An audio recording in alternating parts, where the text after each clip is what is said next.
Hey everyone, Chris here with an extended look at your forecast as we go through the middle and end of the week. Warm temperatures, thunderstorms. Thank you for joining me on this We Are Iowa Plus update. Let's get right to it. And what we're going to do is take a look at the severe threats and talk about heavy rainfall that will be possible for some. Not going to be everyone. In fact, many will not see anything in the next couple of days. So let's go to it. There is a severe weather risk as we check out the scenario for Wednesday, particularly over northern Iowa. We're going to look for thunderstorms to fire along this front, just on the southern edge of it, and they will slowly bubble their way eastward. So not a lot of north-south movement out of this activity. I think it's north of Highway 20 that has the best chance to see the severe characteristics, but even then isolated. We don't have a rich, robust environment for severe weather as we look at this setup. It would favor a spot of hail and a spot of wind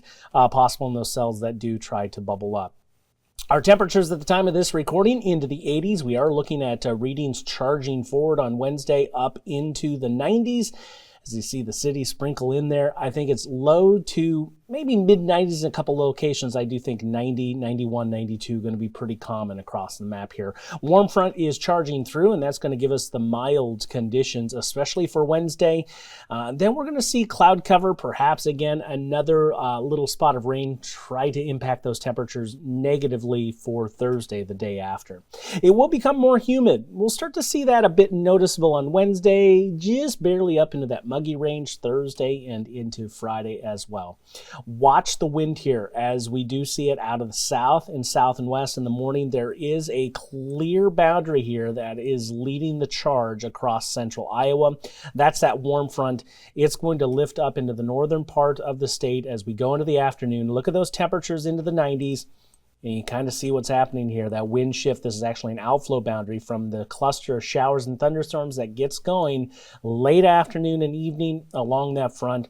I would say at this particular time frame, that front is running east to west about right here, just north of Highway 20, and it is the focal point for those thunderstorms. Notice they move east to west.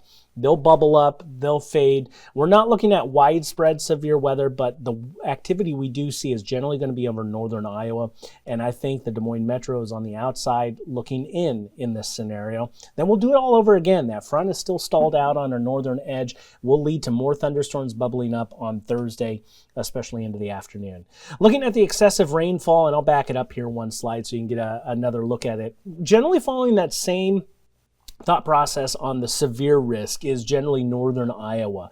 There's going to be spots to see, I'd say 1 to 2 inches of rain. Not going to be everyone, and definitely don't think it's for the Des Moines Metro and points southward into southern Iowa. But that focal point is a little bit more enhanced, closer to the Minnesota-Iowa border and beyond going into Thursday as a stationary front. I actually think pushes a little bit further northward. So let's talk the rainfall. And this is just going to be for that first round that we're watching Wednesday afternoon and evening.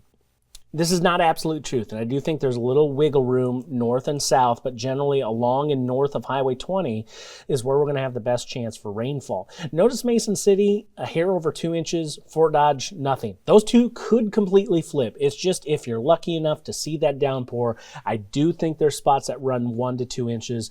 However, I think it's a very low probability that we'd run into too much rainfall and leading to flash flooding. So ultimately a low risk when it comes to a severe threat, low risk when it comes to a flash flooding threat. We're going to hold off on any weather impact alert day statuses at this point. Taking a look at tonight's forecast, 63 degrees is the going rate, 91 is the bounce back under Wednesday. Let's go into the outlook. A little bit cooler, just purely due to clouds. It will still be muggy Thursday and Friday. I do think there's going to be daily opportunity here where we're looking at a couple of showers and thunderstorms bubbling up mainly into the second portion of the day.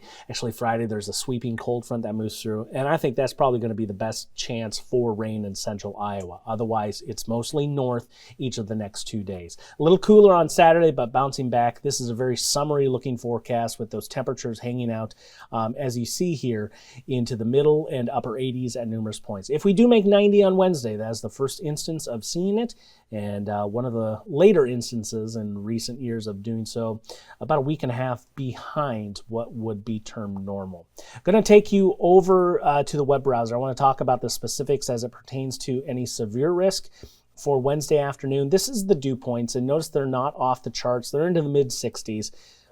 Enough you're probably going to notice and feel it, but it's not leaps and bounds. That warm front is kind of the leading charge of the moisture. Notice it's in northern Iowa.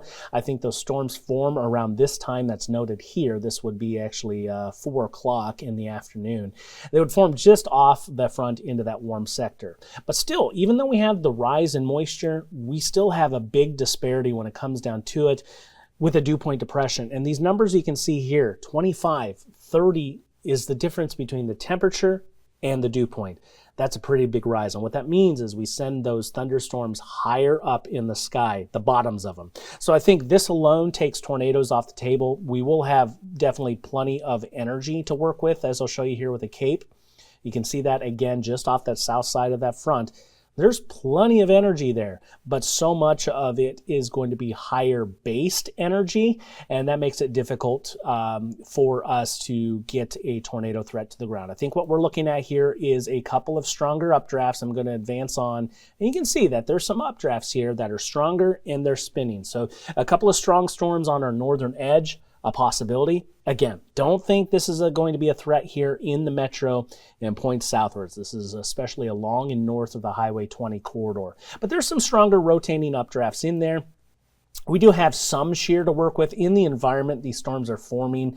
We're looking here into this orange shading, getting up towards 35, maybe 40 knots of shear. Ideally, I'm looking 40 to 50 as kind of that tipping point of big time severe storms. So no, this is not going to be a big time severe weather maker for us as we look at the scenario. So that's what I'm looking at. That's why I don't have any weather impact alert days in here. One is definitely not going to be for everyone. We are tracking North Iowa and we will continue to do so, but we're kind of hitting low on the totem pole, so to speak, on the threats associated with heavy rainfall and stronger storms. And I think this is generally going to hold for Thursday as well. We didn't go into the nitty-gritty specifics of it, but I think that generally holds. Now, each day does have kind of a domino effect on the next day and the trickle-down effect on the impacts on how the setup forms each and every day.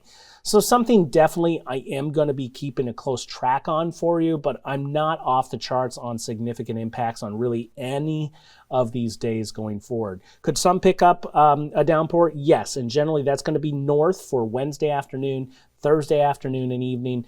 Then I think everyone probably has the best chance as we go into Friday. Going beyond, we're staying in a warm pattern. We overall have a big ridge that is going to be pushing in across the upper Midwest. I'll go ahead and change things around so you can kind of get a sense of that. But, excuse me, wrong one here, upper air temperature. Let's go with 500. Or heights. Which one am I looking for here? I might not be wide enough. Give me 1 second here while I go to the United States view here. So as we look at, there we go, heights. As we look at the scenario going through the weekend and beyond, you notice there's a big ridge here across much of the United States. And this is not impenetrable. I think we're kind of riding that northern edge. We're going to see some small little disturbances trickle along in the jet stream as they move into the Midwest. But generally, this big dome, it causes us to be fairly well stable on the day-to-day. Now, we do start to break down to more of a trophy pattern as we move to the end stages of next week. That's where things could try to change up on us a little bit. But for now, this kind of a setup usually doesn't yield huge, widespread severe weather threats. But every now and then, we do get a disturbance in here. Worth watching on the individual storm level, perhaps some hail or wind and thunderstorm interaction. So while it does look fairly active, I don't think we have any huge heavy hitter severe weather setups for the time being.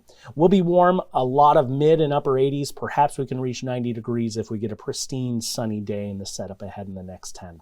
Thanks for joining me on this We Are Iowa Plus update. I do appreciate your support because without you, of course, we're not here.